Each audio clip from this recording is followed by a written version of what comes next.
A struggling woman in Montauk watches helplessly as her only car is towed away. Without it, she risks losing not just her job, but her family home. Desperate to survive, Maddie agrees to a bizarre deal: date a shy teenager whose wealthy parents will pay her in the form of a car. The film starts with Maddie Barker, a woman living in Montauk, New York. She works as an Uber driver and bartender but is struggling with money. One morning, her car gets repossessed by Gary, a tow truck driver and her ex-boyfriend. Maddie tries to stop him, but the situation gets worse when a guy she hooked up with comes outside, making her look bad. Gary tows her car away, leaving Maddie without the vehicle she needs for work. Maddie chases Gary on rollerblades and later tries to steal her car back from the tow truck at a diner. She fails and ends up getting arrested. In court, she is told she owes a large amount of back taxes and could lose her family home if she doesn't pay. At her bartending job, Maddie works with her best friend Sarah and Sarah's husband Jim. Her boss complains about her bad attitude with customers. During a break, Sarah shows Maddie a strange online ad from a wealthy couple looking for someone to date their teenage son before he goes to college. As payment, they are offering a car. Maddie realizes date means sleeping with him but considers it because she is desperate to save her home. Maddie goes to meet the couple, Laird and Allison Becker. They explain that their son Percy is about to go to Princeton, but is shy, awkward, and spends most of his time playing video games. They want someone to bring him out of his shell, but Percy cannot know about their deal. Even though Maddie is much older, she convinces them she can handle the job. Maddie finds Percy at the dog shelter where he works. She flirts with him while pretending to adopt a dog, but Percy gets nervous and sprays her with mace. Maddie convinces him she only thinks he's attractive, and Percy says he just wants a normal date. Maddie agrees. Later, she tells Sarah and Jim that Percy is so shy he seems undateable. That night, Maddie takes Percy to a bar.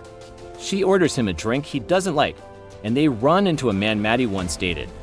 He warns Percy not to get attached to her. Afterward, Maddie takes Percy to the beach to skinny dip. Some drunk teens steal their clothes, and Maddie fights them while naked to get everything back. Percy is shocked by her behavior and argues with her. When Maddie tries to drive away with his phone, Percy jumps onto the hood of her car, still naked. She speeds off with him hanging on until the cops give chase, but Maddie escapes by crossing train tracks. Maddie later tries to seduce Percy at her house. She dances for him and notices a rash on his back. As she rubs lotion on it, Percy opens up about being bullied in school and rumors that hurt his reputation. Maddie also shares an embarrassing memory with him, and the two begin to trust each other more. The next day, Maddie is visited by Doug, an old classmate who is now a realtor. He wants to sell her house, but she refuses since she's still trying to save it. Meanwhile, Percy asks Maddie to go on a proper date with him. They spend the day at an arcade, where Maddie gets into trouble with a kid, and then they visit a lighthouse.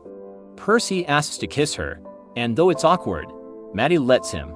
She opens up about her life, explaining that she has never left Montauk and stayed in the same house because her father gave it to her and her mother after leaving for a new family. They also meet Percy's old nanny, Jody, who is suspicious of Maddie. Maddie dismisses him as creepy for being a male nanny to a teenage boy. Later, Percy and Maddie go to a fancy restaurant for a prom date, since neither of them went to prom. Percy plays Maneater on the piano and impresses the crowd, gaining confidence. A girl from his school, Natalie, approaches him and says she is also going to Princeton. She invites him to a party for Princeton students.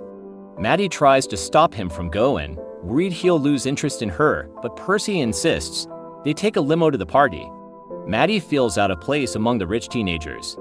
She finds Percy in a bedroom with Natalie, but he is sick from drinking and mixing medicine. Maddie makes him throw up, but they get caught by the host's parents and are kicked out.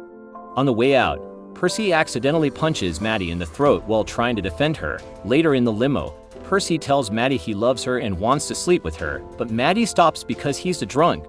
At home, Percy's parents notice he seems happier and more confident. Percy tells them he no longer wants to go to Princeton because he wants to stay near Maddie. His parents panic and call Maddie, offering her the car without needing to continue the relationship, hoping Percy will still go to college. But Percy overhears their conversation through the car speakers and realizes Maddie was only with him for the deal. Heartbroken, he distances himself from her. After overhearing the truth, Percy invites Maddie to lunch with his parents but uses the chance to confront her. He drinks wine and acts cold, then goes out with a co-worker to wreck the Buick by sending it into a tree. Later, he and Maddie try to finally sleep together, but Percy stops and tells her he knows everything. He says she'll always be stuck in Montauk and walks away. Gary delivers the damaged Buick to Maddie since it's in her name. She keeps working Uber with the broken car while Percy locks himself in his room again, refusing her calls and texts.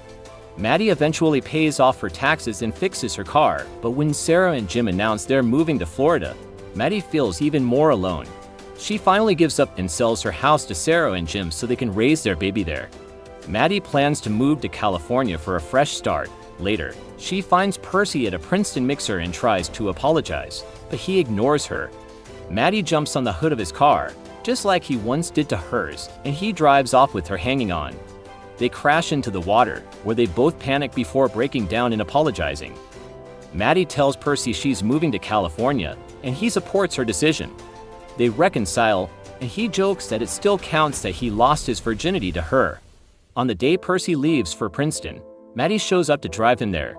As a surprise, she also brings Milo, the dog he once showed her, now adopted. They drive off, each ready for a new chapter in their lives.